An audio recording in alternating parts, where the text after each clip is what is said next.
Hi guys, कैसे हैं आप सब लोग। सीए फाइनल की बहुत सारी रिवीजन वीडियोस अब अवेलेबल हैं, उनका पूरा फ़ायदा उठाइए। आप लोगों के साथ मैं एक लिंक शेयर कर रहा हूँ, वहाँ पे आपको कंप्लीट लिस्ट मिल जाएगी। और यही नहीं, हमने आरटीपीज़ के, एमटीपीज़ के एनालिसिस भी कर दिए हैं, जिनका फ़ायदा आप लोग उठा सकते हैं। आरटीपी के केस स्टडीज़ हैं, आपके एमसीक्यूज़ हैं, एमटीपी के केस स्टडी एमसीक्यूज़ हैं, उनका विद रीज़न, प्रॉपर रीज़न के साथ जो है वो आंसर भी दे दिया। और जहाँ पे आईसीएआई का स्टडी मैट कोट करना था, वो भी हमने कर दिया है। तो आप उनको भी एक्सेस कर सकते हैं और अपने सीए फाइनल ऑडिट की तैयारी बहुत अच्छे से कर सकते हैं आने वाले एग्जाम्स के लिए। बस एक रिक्वेस्ट रहेगी, वीडियो को लाइक जरूर कर दीजिएगा, अपने दोस्तों के साथ शेयर जरूर कर दीजिएगा और सीए इंटर और सीए फाइनल की क्लासेस के लिए edu91.org रेफर कर दीजिएगा। All the best guys, video देखिए और अपनी तैयारी कीजिए। मिलते हैं आप लोगों से सीए बनने के बाद। All the best. आ जाइए, चलिए रिवीजन हो जाए, रिवीजन हो जाए, जल्दी बोलो बेटा। रिवीजन के बिना जाना नहीं है, याद रखना, रिवीजन के बिना जाना नहीं है। आ जाओ जी, आ जाओ। तो अब हम लोग शुरू करते हैं ग्रुप ऑडिट की रिवीजन। ये बेटा old wine in the new bottle है। पहले इसको कंसोलिडेटेड फाइनेंशियल स्टेटमेंट का ऑडिट बुलाते थे, अब इसको ग्रुप ऑडिट बुलाते हैं। टेंशन लेनी नहीं है। पहले कुछ बेसिक बातों पे रिवीजन कर लेते हैं। हमारे पास कंसोलिडेशन को लेके AS 21 है, इंड AS 110 है, कंपनीज एक्ट का 129 सबसेक्शन 3 है, जो बोलता है कि भाई साहब आपको कंसोलिडेटेड फाइनेंशियल स्टेटमेंट्स बनानी है अगर आपकी कोई सब्सिडरी, एसोसिएट और जॉइंट वेंचर है। पूरे चैप्टर में आईसीए का फोकस सब्सिडरीज के ऊपर ज्यादा है। देन उसके बाद 129(4) क्या बोलता है कि प्रिपरेशन, अडॉप्शन और ऑडिट को लेके जो प्रोविजन कंपनीज पे एप्लीकेबल है, कंपनीज के फाइनेंशियल स्टेटमेंट पे एप्लीकेबल है, वो कंसोलिडेटेड फाइनेंशियल स्टेटमेंट पे भी एप्लीकेबल है। अच्छा जी, एक होल्डिंग कंपनी को AOC 1 फॉर्म जो है वो सबमिट करना होता है, जिसमें वो अपनी सब्सिडरी कंपनी के फाइनेंशियल स्टेटमेंट के सैलिएंट फीचर्स जो है वो बताते हैं। शेड्यूल 3 की रिक्वायरमेंट्स आपको फुलफिल करनी है, चाहे आपको एक्सेप्शन क्यों ना मिल जाए, एग्जेम्पशन क्यों ना मिल जाए कंसोलिडेटेड फाइनेंशियल स्टेटमेंट बनाने से। Now the star question of this chapter is कि क्या आप लोगों को CFS बनाने से कोई एग्जेम्पशन मिली हुई है? तो आंसर इज यस। CFS बनाने से बहुत सारी जगहों पे आपको एग्जेम्पशन मिली हुई है। जैसे कि सबसे पहले एग्जेम्पशन क्या है, सिंपल सी बात है, अगर आपके पास नो ऑब्जेक्शन आ जाए सारे मेंबर्स का after written intimation and with proof of delivery. Done. No objection आ जाए सारे मेंबर्स का after written intimation, after and with proof of delivery. Is that clear? अच्छा जी। नंबर 2, लिस्टेड है, अगर वो अनलिस्टेड है या not in the process of listing है। इन शॉर्ट भाई साहब लिस्टेड नहीं होनी चाहिए और प्रोसेस ऑफ लिस्टिंग भी ऑन नहीं होना चाहिए, एग्जेम्पशन मिल जाएगी। नंबर 3, याद रखिएगा कि आप अल्टीमेट या फिर इंटरमीडिएट होल्डिंग कंपनी जो है अगर कंसोलिडेटेड फाइनेंशियल स्टेटमेंट फाइल कर देती है तो भी आपको जो है वो एग्जेम्पशन मिल जाएगी। नंबर 4, याद रखिएगा, इन्वेस्टमेंट एंटिटी है, कीवर्ड है इन्वेस्टमेंट एंटिटी। तो इन्वेस्टमेंट एंटिटी है, वो अपनी सारी सब्सिडीज को अगर फेयर वैल्यू पे दिखाती है तो उसे भी कंसोलिडेशन करने की जरूरत नहीं है। But parent of investment entity को कंसोलिडेशन करके दिखानी पड़ेगी अगर वो इन्वेस्टमेंट एंटिटी से इन्वेस्ट नहीं कर रही है अपनी सब्सिडी के अंदर। अच्छा जी। Exemption under AS 21 temporary control के लिए या फिर operation under severe long term fund transfer restriction. Operation under severe long term fund transfer restriction में अगर आप जा रहे हो तो आपको कंसोलिडेशन नहीं करना होता है। इंड AS 110 में ऐसी कोई भी जो है एक्सेप्शन नहीं है। इंड AS 110 के हिसाब से कंसोलिडेशन शुरू हो जाता है जब कंट्रोल आया और खत्म होता है जब कंट्रोल आपका खत्म हुआ। आइए, इन्वेस्टमेंट एंटिटी कौन सी होती है? जो इन्वेस्टमेंट मैनेजमेंट सर्विस दे, अपने इन्वेस्टर्स को कमिट करे कि your funds are invested only for the purpose of returns in the form of capital appreciation और इन्वेस्टमेंट इनकम, और साथ में मेजर करे, इवैल्यूएट करे अपनी परफॉर्मेंस को on a fair value basis. फिर से 3 condition. Number 1, investment management service दे, रिटर्न दे कैपिटल एप्रिसिएशन और डिविडेंड की फॉर्म में, इनकम की फॉर्म में, और साथ में अपनी इन्वेस्टमेंट्स को इवैल्यूएट करे, मेजर करे on fair value basis. Okay, ये बच्चों स्टार क्वेश्चन है, उम्मीद करता हूं कि आप इसको एक बार जरूर पढ़ेंगे। इसमें यही बात है कि भाई एक सब्सिडरी कंपनी है, एक होल्डिंग कंपनी है, और जो सब्सिडरी कंपनी के शेयर्स लिए थे वो अगले साल बेच दिए हैं, तो मुझे बताइए कंसोलिडेशन होनी है या नहीं होनी है? तो AS 21 के हिसाब से नहीं होनी है, इंड AS 110 के हिसाब से होनी है, नहीं भी होनी है अगर किसी AS के हिसाब से तो भी शेड्यूल 3 की रिक्वायरमेंट्स फुलफिल करनी है। डन। आ जाओ जी। देन इस क्वेश्चन में जो 2 पॉइंट्स कवर हो जाते हैं। इन्वेस्टमेंट एंटिटी ने अगर इन्वेस्ट कर रखा है कंसोलिडेशन नहीं करना है, लेकिन अगर पेरेंट ऑफ इन्वेस्टमेंट एंटिटी है, फिर से बोल देता हूं, इन्वेस्टमेंट एंटिटी ने अगर इन्वेस्ट कर रखा है तो कंसोलिडेशन नहीं होगा। पेरेंट ने इन्वेस्ट कर रखा है not as a investment entity, तो कंसोलिडेशन उसका तो हमें करना पड़ जाएगा। ग्रेट। देन बात करते हैं हम लोग अब रिस्पॉन्सिबिलिटी ऑफ पेरेंट की। सबसे आसान topic, identify identify identify. I hope आप लोगों को याद है 3 चीजें क्या आइडेंटिफाई करनी है। नंबर 1, सबसे पहले आपको कंपोनेंट आइडेंटिफाई करने हैं, सेगमेंट आइडेंटिफाई करने हैं, related party relationship and transaction identify करनी है। फिर कंपोनेंट से इंफॉर्मेशन आएगी, कंसोलिडेशन एडजस्टमेंट्स लगाएगी, हार्मोनाइजेशन बन जाएगी, और अगर गैप कन्वर्जन होंगे तो वो भी लगाएगी। डन। कंपोनेंट से इंफॉर्मेशन ऑब्टेन करो, कंपोनेंट से इंफॉर्मेशन ऑब्टेन करो, एडजस्टमेंट्स करो, हार्मोनाइजेशन करो और gap conversion if applicable. Then क्या पेरेंट्स इंस्ट्रक्शन दे सकते हैं? बिल्कुल बेटा, मैंने आपको समझाया भी था क्लास में, है ना। तो पेरेंट्स इंस्ट्रक्शन बिल्कुल दे सकते हैं। अकाउंटिंग पॉलिसी को लेके ऊपर वाले टॉपिक्स उठाना शुरू कर दो, disclosure requirement, reportable segment, related party and reporting time table को लेके। एक बार फिर से, accounting policy, disclosure requirement, reportable segment, related party relationship and transaction and reporting time table. अच्छा जी। देन उसके बाद नेक्स्ट टॉपिक हमारे पास क्या आता है? Auditor objective in an audit of consolidated financial statement. मजाक वाला टॉपिक बच्चों, ऑब्जेक्टिव हमारा चेंज नहीं हो सकता, ऑब्जेक्टिव हमारा वही है। सबसे पहले हम लोग बोलेंगे whether financial statement are prepared in accordance with the applicable financial reporting framework. बस फाइनेंशियल स्टेटमेंट ना बोल के क्या बोल देंगे? Consolidated financial statement. ओके। दूसरा, whether consolidated financial statement give true and fair view. Okay. तीसरा, हमने 143(1) मैंने आपको पॉइंट्स दिखाए थे, प्रोप्राइटी पॉइंट्स थे ABCDEF। For example, loan and advances जो दे रखे हैं वो प्रॉपर्ली सिक्योर्ड है या नहीं है, राइट। बुक एंट्री कहीं प्रीजुडिशियल तो नहीं है। तो 143(1) और 143(3) में जैसे कि सारी information explanation sort and obtained है, अगर नहीं है तो आपको उसके रीजंस बताने होते थे। डिफरेंस कर दूं, 143(1) को प्रोप्राइटी पॉइंट्स बोलते हैं, तभी बताने हैं जब कुछ गड़बड़ है। 143(3) में हमेशा आपको रिपोर्टिंग करनी ही करनी है। तो वो 2 रिक्वायरमेंट्स भी आपको अपने ऑब्जेक्टिव्स में ध्यान रख के चलनी है। और आखिरी पॉइंट क्या आपको देखना है? आपने देखना है कि भाई ऑडिटर को वैलिडेट करना है कि requirement with respect to preparation of CFS क्या थी, यानी आपके एप्लीकेबल फाइनेंशियल रिपोर्टिंग फ्रेमवर्क में रिक्वायरमेंट क्या थी। फॉर एग्जांपल, इंड AS है तो क्या रिक्वायरमेंट है, अकाउंटिंग स्टैंडर्ड है तो क्या रिक्वायरमेंट है, शेड्यूल 3 की रिक्वायरमेंट क्या थी। आ जाइए। Then applicability of SAs, needless to say जैसे स्टैंड अलोन फाइनेंशियल स्टेटमेंट पे एसेज लगते थे, वैसे ही कंसोलिडेटेड फाइनेंशियल स्टेटमेंट पे भी सारे के सारे SAs, statement, guidance note applicable होंगे। And accordingly SA 300, SA 315, SA 330 auditor को प्लान करना है अपना वर्क, ताकि वो इफेक्टिव और एफिशिएंट मैनर में अपना ऑडिट कंडक्ट कर पाए। अंडरस्टैंडिंग ऑब्टेन करनी है ताकि वो NET of audit procedure design कर पाए। एंड फाइनली उसको प्रोफेशनल जजमेंट को यूज करके ऑडिट रिस्क को ध्यान में रखते हुए ऑडिट प्रोसीजर डिजाइन करने हैं, ताकि वो रिस्क को एड्रेस कर पाए और उन्हें एक्सेप्टेबल लेवल तक रिड्यूस कर पाए। बताइए, ये सारी बातें पुराने ऑडिट की हैं कि नहीं है ना। देन क्या यहाँ पे using the work of another auditor वाला ऐसे भी लगेगा? यस, SA 600 ओ बोले तो अदर, अदर बोले तो अनदर। तो आपने SA 600 की भी एप्लीकेबिलिटी चेक करनी है। प्लीज SA 600 की रिवीजन वीडियो अगर होगी तो उसे देख लीजिएगा। आ जाइए। देन अगला क्वेश्चन बनता है कि बताओ जी, मटीरियलिटी का क्या रोल रहने वाला है? तो कुछ नया रोल नहीं रहने वाला है। मटीरियलिटी हम लोग अब डिटरमाइन करने वाले ग्रुप लेवल पे, पहली बात। और फिर उसको यूज करेंगे to assess the appropriateness of the adjustment, to assess the components financial statement are significant for the group और नॉट। एंड नीचे तीसरे वाले पॉइंट पे आ जाओ, to evaluate the component auditors observation. 3 बातों के लिए मुझे यूज करने वाले हैं। नंबर 1 कि भाई साहब एडजस्टमेंट की एप्रोप्रिएटनेस सही है या नहीं। नंबर 2, ये जो कंपोनेंट है ये ग्रुप के लिए सिग्निफिकेंट है या नहीं। नंबर 3, हम इस मेटिलिटी लेवल का यूज कर सकते हैं कंपोनेंट के ऑडिटर की ऑब्जर्वेशंस को इवेल्युएट करने के लिए। याद रख लेंगे 3 बातें। अच्छा जी। देन प्रिंसिपल ऑडिटर कौन होता है बेटा? हेड ऑफिस का या फिर आपके होल्डिंग का ऑडिटर। तो प्रिंसिपल ऑडिटर जो है वो हर कंपोनेंट के लिए भी मटीरियलिटी निकाल सकता है और कम्युनिकेट कर सकता है किसको? कंपोनेंट ऑडिटर को, अगर उसे लगता है कि भाई ये जरूरी है for true and fair view of CFS। And एक पॉइंट जबरदस्ती का, हमारा जो प्रिंसिपल ऑडिटर होगा वो और बातों पर भी कंफर्मेशन ले सकता है क्या अनदर ऑडिटर से, जैसे कि इंडिपेंडेंस, कोड ऑफ एथिक्स और कोई इंफॉर्मेशन? Answer is yes. लीजिए, ये मटीरियलिटी वाला टॉपिक खत्म हो गया। ये तो और भी आसान बच्चों, आप एक कंसोलिडेटेड फाइनेंशियल स्टेटमेंट के ऑडिट को कैसे प्लान करेंगे? अजी कोई दिक्कत ही नहीं है हमें जीवन में। क्या क्या बातें थी? Understanding, determining, coordinating. सबसे पहले understanding group structure and control, बस इतना बोल के चलो। कंट्रोल आगे याद रखना, IT control, consolidation related control. फिर अंडरस्टैंडिंग अकाउंटिंग पॉलिसी किस किस को लेके? पेरेंट की, कंपोनेंट की, ट्रांसलेशन की और कंसोलिडेशन की। अच्छा, determining NET of the audit procedure, determining use the extent of the use of other auditors work and finally coordinating the work.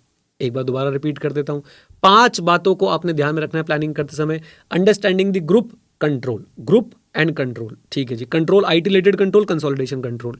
Understanding the accounting policy, accounting policy group की, component की और parent की, component की, consolidation की, translation की। Determining annuity of audit procedure, determining extent, कितना काम use करना है अनदर ऑडिटर का, and coordinating the work. Done, बोलिए, चलिए जी, ऑल दी बेस्ट। क्लास खत्म, रिवीजन खत्म, ऑफिस जाना है ऑफिस जाइए, एंजॉय करना है एंजॉय करिए। एंजॉय कैसे होता है ना बेटा, पढ़ के होता है सीए फाइनल वालों का एंजॉयमेंट, ठीक है। चलो, और आपसे अभी बात करते हैं जो क्लास की शुरुआत में बात हुई ना, वो फ्रॉड वाली, वो जरा बात करते हैं आपसे और आपको दिखाते हैं कि चल क्या रहा है, ताकि आप लोग थोड़ा सा सावधान रहें, सतर्क रहें। वही बच्चे रुके जिनके पास थोड़ा सा समय है, जो बच्चे जाना चाहते हैं वो लोग जा सकते हैं, एग्जिट कर सकते हैं, नो प्रॉब्लम एट ऑल। बाकी बच्चे लंबी गिरी सांस भरें, मास्टर छुट्टी भागदौड़ निकले पहुंचे, बुम बुम बुम बुम। तो सबसे पहले बच्चों हम लोग क्या करने वाले हैं, हम लोग अब रिवाइज करने वाले हैं कि ऑडिटर का क्या रोल है in ensuring completeness of consolidated financial statement. अच्छा जी, तो सबसे पहले याद रखिए, पेरेंट का काम होता है कंसोलिडेटेड फाइनेंशियल स्टेटमेंट बनाना। हाँ, कई जगहों पे एक्सेप्शन मिली हुई है तो उनको कंसोलिडेट नहीं करना है, बाकी सारे कंपोनेंट्स की कंसोलिडेशन करना पेरेंट का काम होता है। नंबर 1, तो सबसे पहली बात पेरेंट की रिस्पॉन्सिबिलिटी बता देंगे। दूसरी बात क्या बोलेंगे, ऑडिटर को क्या करना याद है, ORV, ऑब्टेन रिव्यू वेरीफाई। क्या ऑब्टेन रिव्यू वेरीफाई करेगा, वो कंपोनेंट की लिस्ट ले लेगा और इवैल्यूएट करेगा किसको इंक्लूड करना था, किसको इंक्लूड नहीं करना था। जिनको इंक्लूड करना था उनकी कंसोलिडेशन होनी चाहिए, जिनको इंक्लूड नहीं करना था उनके रिस्पेक्ट में वो चर्चा नहीं करेगा। आ जाओ, देन स्पेसिफिक क्वेश्चन के ऑडिटर के प्रोसीजर्स क्या होंगे जिससे वो ये इंश्योर करेगा कि consolidated financial statement are complete in all respect. बहुत ही आसान, हमारे वर्किंग पेपर, उनके प्रोसीजर्स, याद आ रही हैं बातें आपको। फिर उसके बाद क्या था, पूछ लो भाई पूछ लो, इसका मैंने शॉर्ट नोट बना रखा था, वहीं से पढ़ाता हूं आपको मैं। आ जाओ, हमारे वर्किंग पेपर, उनके प्रोसीजर, फिर क्या था, आए गए, पूछ लो मतलब इंक्वायरी, आए गए नए पुराने, है ना, तो वो कैसे आइडेंटिफाई करते हैं, साथ साथ में वो तो ऊपर हो गया था। फिर जो नए आए और जो पुराने गए, आपने उनकी जो है इंक्वायरी कर लेनी है। फिर देख लो, देख लो मतलब क्या होता है, review. Investments, joint ventures and joint arrangements, और क्या देखना था, स्टैट्यूटरी रिकॉर्ड्स, और क्या बच गया आपका, change in share holding pattern, right. फिर से एक बार बोल दूं, टॉपिक क्या है, टॉपिक है आपने इंश्योर करना है कि सारे के सारे जो कंसोलिडेटेड फाइनेंशियल स्टेटमेंट है वो कंप्लीट है। कंसोलिडेटेड फाइनेंशियल स्टेटमेंट बनाना किसकी रिस्पॉन्सिबिलिटी है, पेरेंट की है। वो डिसाइड कर देगा एफआरएफ के बेसिस पे कि भाई एक्सेप्शन में कौन आ रहा है और किसको इंक्लूड करना है। ऑडिटर ने क्या करना है, ORV, ऑब्टेन रिव्यू वेरीफाई। क्या सबसे पहले कंपोनेंट्स की लिस्ट लेगा और चेक करेगा भाई साहब जो इंक्लूड होने चाहिए थे वो इंक्लूडेड हैं, और जो एक्सक्लूजन थे उनके बारे में बोल देगा ठीक है, they were required to be excluded. फिर प्रोसीजर क्या लगाने वाला है, एक बार फिर से देख लो, हमारे वर्किंग पेपर उनके प्रोसीजर्स, राइट, हमारे वर्किंग पेपर उनके प्रोसीजर। फिर आए गए नए पुराने, एंड आए गए नए पुराने के बाद हमारे पास क्या था, देख लो, यही था ना मेरे ख्याल से, हम आए गए नए पुराने, देख लो, क्या देख लो, investment, joint venture, joint arrangement, ये भी देख लो, स्टैट्यूटरी रिकॉर्ड्स, और साथ साथ में आपका change in share holding pattern. आ जाओ जी, देन नेक्स्ट मुद्दे पे चलते हैं हम लोग, और नेक्स्ट मुद्दे में हमारे पास क्या आता है, basic understanding of Ind AS 103 business combination. ये हमारे कोर्स में नहीं था लेकिन मैंने फिर भी आपको बेसिक बता दिया, और बिल्कुल इसको ऐसे ही रिवाइज करिएगा। FR में जब आप पढ़ रहे होंगे वहां पर डिटेल में पढ़ लीजिएगा।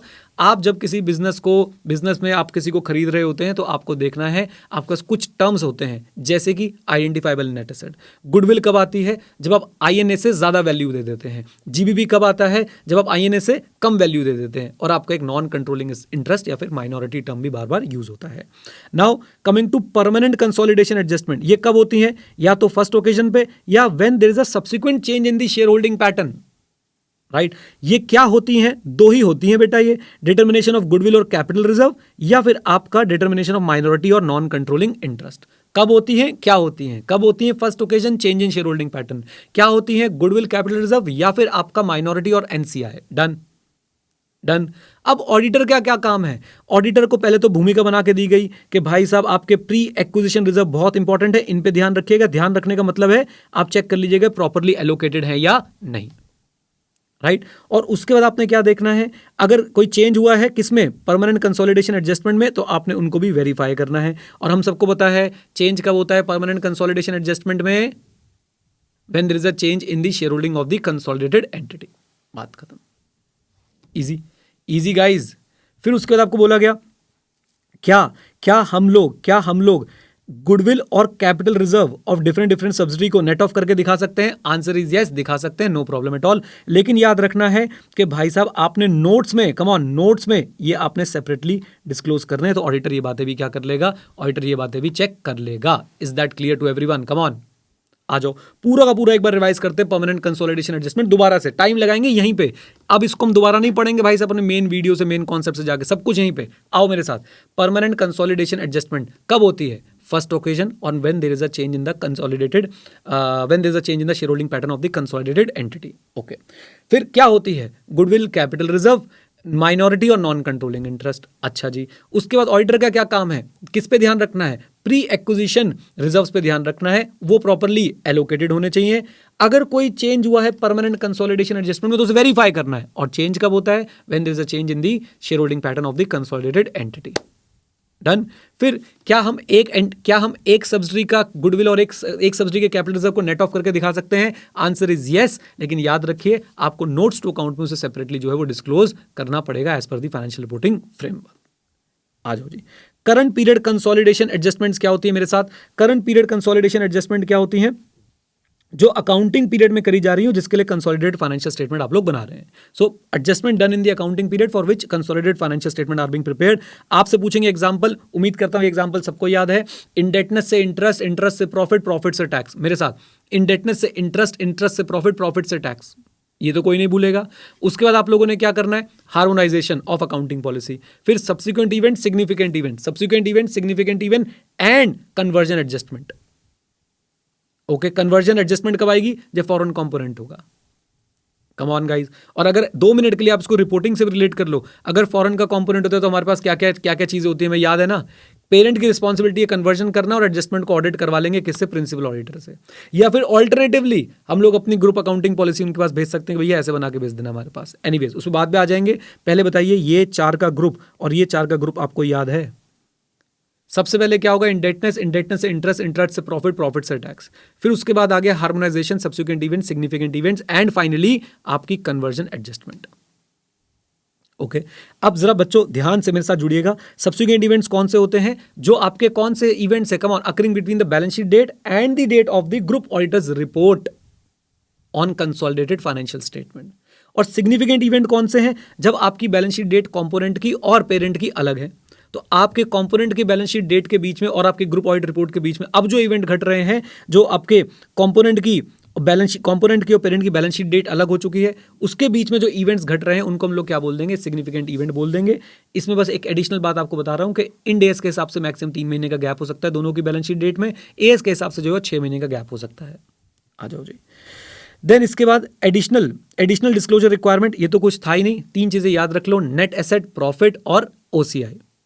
तो आपने एडिशनल डिस्क्लोजर क्या करना है कि भाई साहब आप ये जो हमारे कंपोनेंट्स हमारे कंसोलिडेट हुए हैं, अमाउंट ऑफ नेट एसेट्स कितने हैं as a percentage of total net assets. फिर उसके बाद amount of profit and loss कितना है, share of profit and loss कितना है, और उसको एज अ परसेंटेज भी डिस्क्राइब करना है of the consolidated profit and loss. फिर अदर कॉम्प्रिहेंसिव इनकम कितनी है, अमाउंट बताएंगे, और एज अ परसेंटेज कितनी है कंसोलिडेटेड अदर कॉम्प्रिहेंसिव इनकम की। डन, बोलिए, आ जाओ। देन एक इंपॉर्टेंट क्वेश्चन आपके एग्जाम के लिए, मैनेजमेंट रिप्रेजेंटेशन क्या क्या लेनी है? मैनेजमेंट रिप्रेजेंटेशन क्या क्या लेनी है? बहुत आसान, याद भी करने की जरूरत नहीं है। हमें मैनेजमेंट रिप्रेजेंटेशन क्यों लेनी होती है? To ensure parent responsibility for accurate consolidated financial statement, right, and their approval for the same. वो कहां से उठा लेंगे? पेरेंट की रिस्पॉन्सिबिलिटी से। पेरेंट की पहली 3 रिस्पॉन्सिबिलिटी याद रखें, आइडेंटिफाई, आइडेंटिफाई, आइडेंटिफाई। क्या आइडेंटिफाई करना था बेटा? सबसे पहले कम ऑन, आपके कंपोनेंट्स। फिर क्या आइडेंटिफाई करना था? Reportable segment. फिर क्या आइडेंटिफाई करना था? Related party relationship and transaction. और पक्की बात है, एडजस्टमेंट करना भी किसका काम था? पेरेंट का काम था। एडजस्टमेंट कौन कौन सी हो सकती है? परमानेंट और करंट। डन, लीजिए, आ जाइए, चलते हैं अब बच्चों हम लोग कहाँ पे? रिपोर्टिंग वाले पार्ट पे। रिपोर्टिंग वाले पार्ट में क्या है? सबसे पहली बात, अगर पेरेंट ही सारे कंपोनेंट का ऑडिटर है, इसमें कुछ नया है ही नहीं, जबरदस्ती की बातें लिखी गई हैं कि भाई पहले तो एएफआरएफ से कंप्लाइंस चेक कर लेंगे, कंप्लाइंस नहीं है तो 705 दे देंगे, ट्रू एंड फेयर व्यू पे ओपिनियन देंगे, और कैश फ्लो स्टेटमेंट के भी ट्रू एंड फेयर व्यू को असेस करेंगे। जबरदस्ती की बातें थी। सेकंड पॉइंट आपके लिए इंपॉर्टेंट हो सकता है, पेरेंट अगर सारे कंपोनेंट का ऑडिटर नहीं है, ऐसे 600 using the work of another auditor 706 भी आ जाएगा, क्योंकि 706 से हम लोग अटेंशन ड्रॉ करके बताने वाले हैं कि हमने सारे कंपोनेंट का ऑडिट नहीं किया है। हम साथ साथ में अमाउंट बताएंगे जो हमने ऑडिट नहीं किए हैं, एसेट लायबिलिटी और कैश फ्लो में। उसके बाद अनऑडिटेड फिगर्स को हम लोग प्रेजेंट करने की कोशिश करेंगे before consolidation. And other auditor को अगर हम लोग रेफर कर रहे हैं तो क्या ये क्वालिफिकेशन है? आंसर इज नो, ये क्वालिफिकेशन नहीं है। आ जाओ जी। Then component auditor report on financial statement under accounting framework. अब अकाउंटिंग फ्रेमवर्क कॉम्पोनेंट का कोई और है और आपका कोई और है, तो सबसे पहली बात कब हो सकता है? अगर कॉम्पोनेंट डिफरेंट ज्योग्राफी में हो। सबसे पहला हमारे पास ऑप्शन क्या है? पेरेंट जो है वो उसे कन्वर्ट करेगा for consolidation of the financial statement और एडजस्टमेंट्स का ऑडिट करेगा प्रिंसिपल ऑडिटर। ऑल्टरनेटिव क्या है हमारे पास? ऑल्टरनेटिव है कि parent group accounting policy for the financial statement preparation. Parent जो है अपनी क्या बना सकता है? ग्रुप अकाउंटिंग पॉलिसी बना के जो है वो दे सकता है कॉम्पोनेंट को, और कॉम्पोनेंट वो उसे यूज करेगा। उसका ऑडिट लोकल कॉम्पोनेंट ऑडिटर कर देगा। प्रिंसिपल ऑडिटर ये चेक करेगा कि जो ग्रुप अकाउंटिंग पॉलिसी है वो in compliance with parents gap है या नहीं, और मुझे लोकल कॉम्पोनेंट की जो ऑडिटर की रिपोर्ट आई उस पर रिलाई करना है या नहीं। अच्छा, अगर आपके लोकल कंपोनेंट का ऑडिटिंग फ्रेमवर्क ही डिफरेंट है तो सिंपल सी बात है, यही कहा गया कि भाई साहब financial statement including consolidated are typically performed. इनका जो ऑडिट कंडक्ट किया जाता है वो कंडक्ट किया जाता है इन accordance with Indian generally accepted auditing standards. तो हम चाहेंगे कि आपके जो कंपोनेंट है उनका भी ऑडिट जो है वो जनरली एक्सेप्टेड ऑडिटिंग स्टैंडर्ड के हिसाब से ही हुआ, Indian generally accepted auditing standard के हिसाब से ही हो, for consistency and Reliance purpose. लीजिए, कंपोनेंट्स नॉट ऑडिटेड, क्या ये जरूरी है कि सारे कंपोनेंट ऑडिट हो? आंसर इज नो, ये बिल्कुल भी जरूरी नहीं है। तो ध्यान से सुनिएगा, ऑडिट, ध्यान सुनिएगा बच्चों, ऑडिट इसको ऐसे पढ़ेंगे, हाँ जी। तो जरूरी नहीं है कि भाई साहब सारे के सारे कंपोनेंट जो है वो ऑडिट हो, और बहुत सारे कंपोनेंट्स हो सकते हैं जो ऑडिट ना हो। तो आपने ध्यान रखना है कि भाई साहब या तो पहली लाइन में तो कुछ है ही नहीं, पहली लाइन में तो ये लिखा है कि भाई सारे कंपोनेंट का ऑडिटर जो है आपका प्रिंसिपल ऑडिटर ही हो सकता है या कोई और ऑडिटर भी हो सकता है। दूसरा, अगर अनऑडिटेड रह गया तो आपने क्या करना है? आपने मॉडिफिकेशन को जरूर एसेस करना है, क्या मैं अपने रिपोर्ट को मॉडिफाई करूं क्वालिटेटिव और क्वांटिटेटिव फैक्टर्स के चलते, राइट? पहली बात, सारे कंपोनेंट्स का ऑडिट होना जरूरी नहीं है। दूसरी बात, कंपोनेंट्स का ऑडिटर प्रिंसिपल ऑडिटर भी हो सकता है और कंपोनेंट के अलग ऑडिटर भी हो सकते हैं। तीसरी बात, अगर कोई कंपोनेंट अनऑडिटेड है तो आपको देखना है, इवैल्यूएट करना है क्या यहाँ पे SS 705 के हिसाब से मुझे मॉडिफिकेशन करनी चाहिए क्वालिटेटिव और क्वांटिटेटिव फैक्टर्स के चलते। और उसके बाद ये इवैल्यूएशन क्यों नेसेसरी है? क्योंकि आप लोग sufficient appropriate audit evidence obtain नहीं कर पाए हैं। Is that clear? बोलिए। लीजिए, ये हो गई हमारी आज की क्लास की रिवीजन। ये दोनों टॉपिक आपके लिए होमवर्क है, उम्मीद करता हूँ आप लोग कर लेंगे। डन बोल दो। चलो जी, ओके जी, रिकॉर्डिंग को कर देते हैं ऑफ और आपसे करते हैं बातचीत।